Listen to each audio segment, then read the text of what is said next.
We're doing something a little unusual today. We're here at Sundon Park to find out the history of Luton.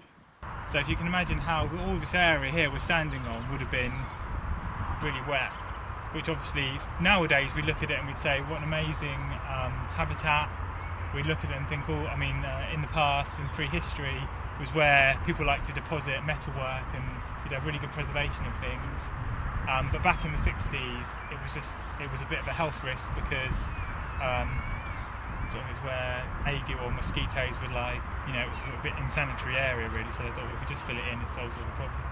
Well, when I came here 2 years ago, I realised that Luton was a massive town, but people didn't really appreciate anything about what was here, the history of the place. And so I've started to do a series of walks like this to actually publicise, Luton has some amazing archaeology that we should be proud of, people who live here.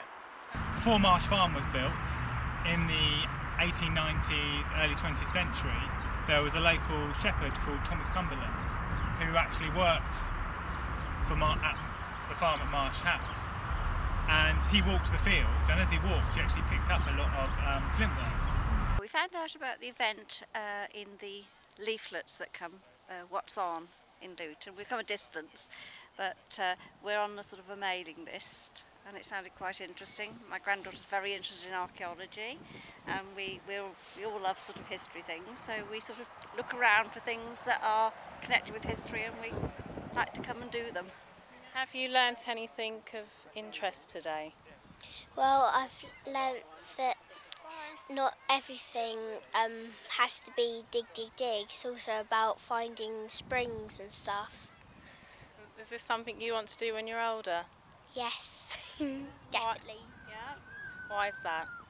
Because it looks like quite fun. Two examples of some odd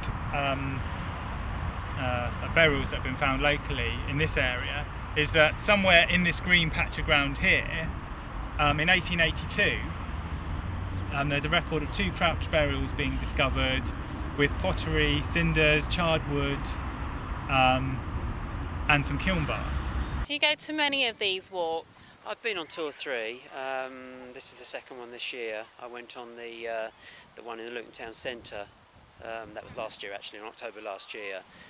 This one was more interesting because then we were just looking at pavements basically, but we were being told it's the same guide, and he was telling us what was in Luton Town Centre, over the ages really. So I did prefer this one. Yeah. I think with Luton, a lot of people still think it's a fairly new town, and so today, have you learned anything new?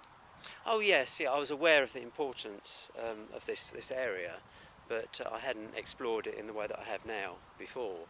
And I think it's just interesting that it shows how things have changed over the centuries, really. Yeah, I mean, it could be that it's a hammerstone of some sort. Yeah. And that there does look like it's been, you can see that little nibbling there along the edge. But in terms of these bit here, it could be where it's been hit. I couldn't say that wasn't me with a spade. Yeah. Well, that certainly was. Yeah. But I don't think that was. But it looks very new. So. But then, I don't know. This gentleman to use it as just as it is. To hold it comfortably in your hand, you'd have to have quite a big hand as well. Yeah. Who would have known that what presumably looks like a field holds 6,000 years worth of history, Roman pottery, a link to Stonehenge, all very mysterious. I'm Charmaine Lyne reporting for Local News TV.